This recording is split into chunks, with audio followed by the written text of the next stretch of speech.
नमस्कार। स्वागत है आपका द न्यूज लॉन्चर पर। लेकर आया हूं आपका अपना कार्यक्रम डायरेक्ट हिट। क्या मोदी सरकार की उल्टी गिनती शुरू हो गई है? अब राहुल के साथ खड़े हो गए सीजेपी और डीपीके। बीजेपी बिल्कुल बौखलाई है। शाह के खिलाफ सड़कों पर जनसैलाब। बड़ा अजीब है। मैं एक ट्वीट यूथ कांग्रेस का, आप देख लीजिए, इंडियन यूथ कांग्रेस का है। अमित शाह जवाब दीजिए और इस्तीफा भी। 20 जुलाई को छात्रों के प्रदर्शन से पहले आईवाईसी मुख्यालय के बाहर पत्थरों से भरा ट्रक इसके आदेश पे खड़ा किया गया था।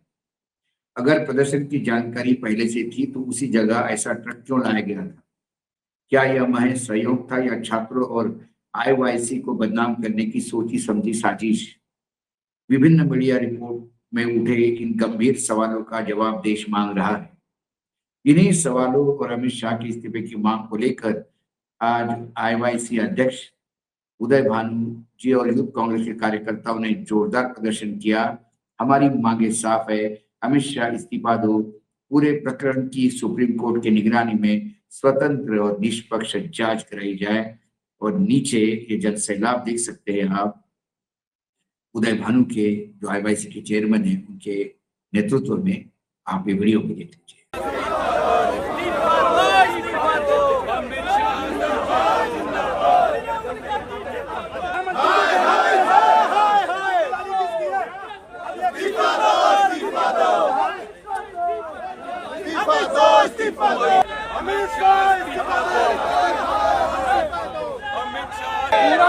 पूरा लंबा करके जिंदाबाद जिंदाबाद जिंदाबाद जिंदाबाद।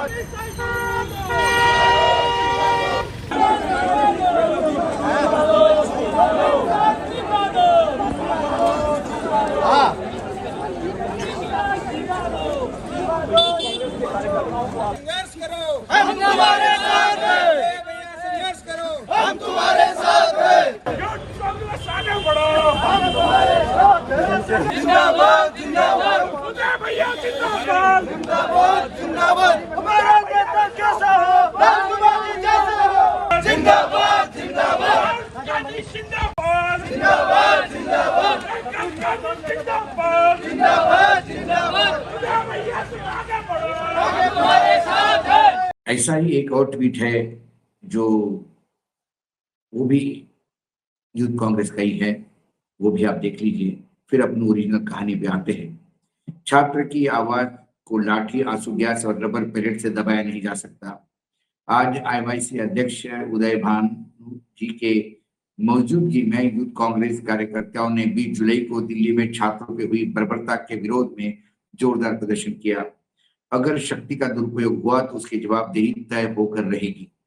हमारी मांगे साफ है, अमित शाह को बर्खास्त करो, सुप्रीम कोर्ट की निगरानी में स्वतंत्र उच्च स्तरीय जांच करो।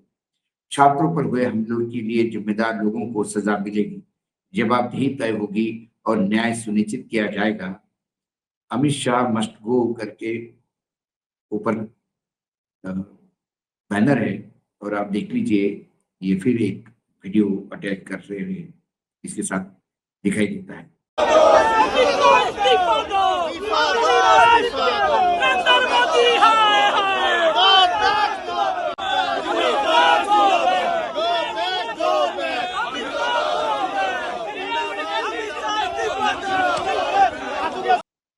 अब 2-3 चीजें हैं जो बड़ी प्रमुखता से उन्होंने बताई है।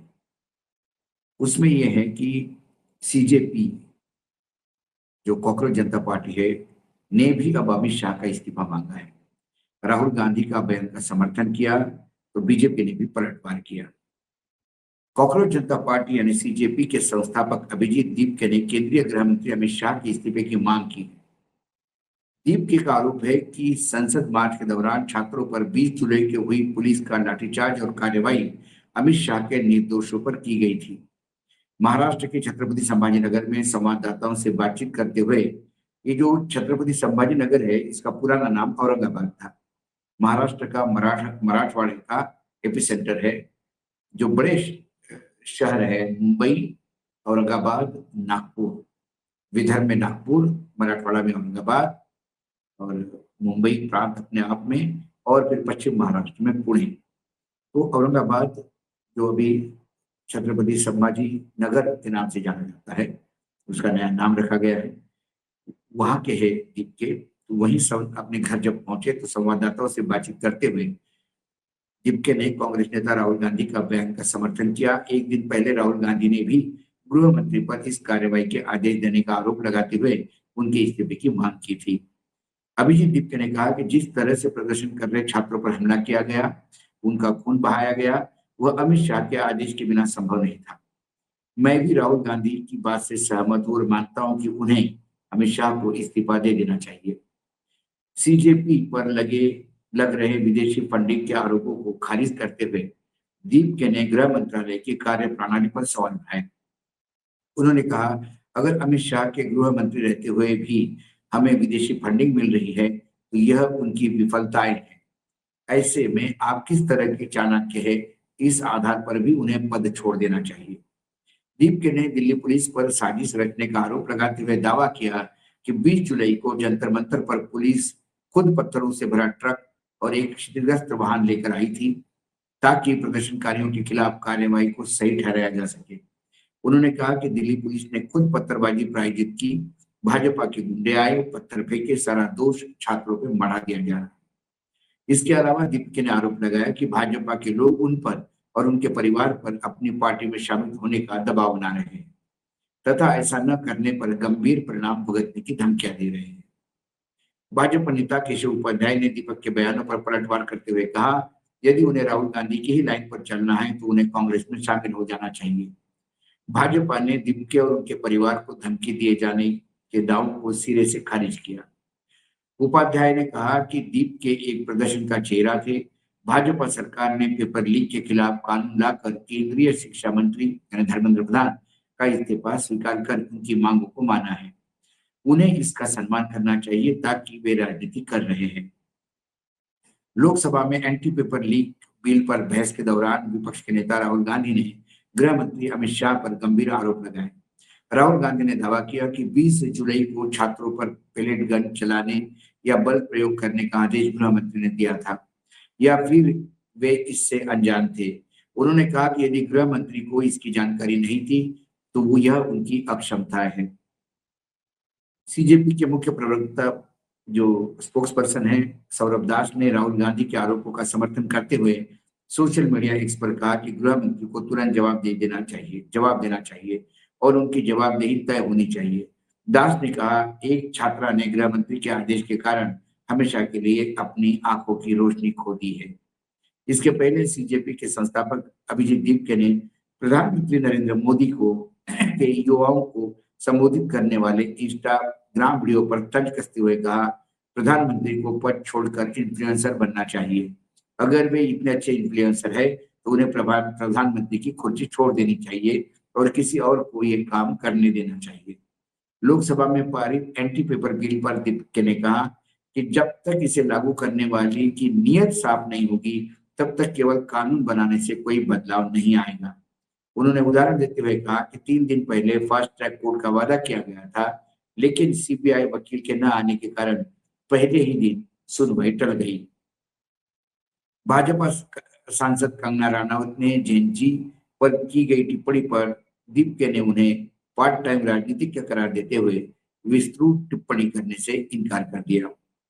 दीपके ने चेतावनी दी कि अगर सरकार ने छात्रों पर दर्ज एफआईआर वापस नहीं ली तो छात्र दोबारा सड़क पर उतरेंगे और इस बार आंदोलन पहले से भी बड़ा होगा। उन्होंने कहा कि हर छात्र के परिवार में 4 वोट होते हैं और छात्र इस सरकार के वोटों की भाषा में ही जवाब देंगे। अभिजीत दीपके की मां अनीता दीपके ने गंभीर आरोप लगाए कि उनके बेटे को धमकी भरा संदेश मिलता था। धमकी में कहा गया था कि भाजपा में शामिल हो जाओ वरना तुम्हें तुम्हारे माता पिता से निपट लिया जाएगा। अनीता दीपके के अनुसार उनके बेटे अभिजीत ने उनसे कहा कि वे इन धमकियों से नहीं डरते, लेकिन परिवार की सुरक्षा को ध्यान में रखते हुए उन्हें कुछ समय के लिए घर से दूर रहने की सलाह दी। इसके बाद उनका परिवार 16 दिनों के लिए कोंकण में अपने रिश्तेदार के घर रहने चला गया था। संसदीय कार्य मंत्री किरण रिजिजू ने राहुल गांधी के आरोपों का कड़ा विरोध किया। उनसे लिखित आदेश प्रस्तुत करने या माफी मांगने को कहा। केंद्रीय मंत्री जितेंद्र सिंह ने कहा कि 20 जुलाई को कोई गोलीबारी या पेलेट गन का इस्तेमाल नहीं हुआ था, केवल आंसू गैस छोड़े गए थे। उन्होंने कहा कि जब फायरिंग हुई ही नहीं तो आदेश देने का सवाल ही नहीं उठता। अब तो सुप्रीम कोर्ट भी कह रहा है कि पेलेट गन चली है। कुल मिलाकर एक नैरेटिव जो राहुल गांधी ने सेट किया।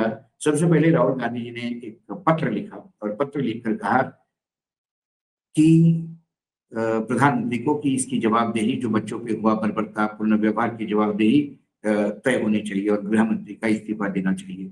उस पत्र के बाद गृह मंत्री के इस्तीफे की मांग बढ़ गई और धीरे धीरे जिस हिसाब से जो अंधभक्त है और कुछ बहुत ही वाहियात किस्म के लोग संसद में बैठते हैं, कंगना रनावत जैसे, जिन्होंने इस प्रकरण में और गंदगी बढ़ाई।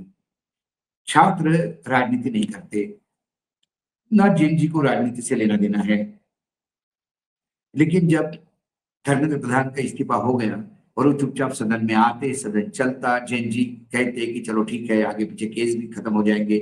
लेकिन जिस हिसाब से धर्मेंद्र प्रधान का स्वागत किया गया वो जैन जी के जख्मों पे नमक था।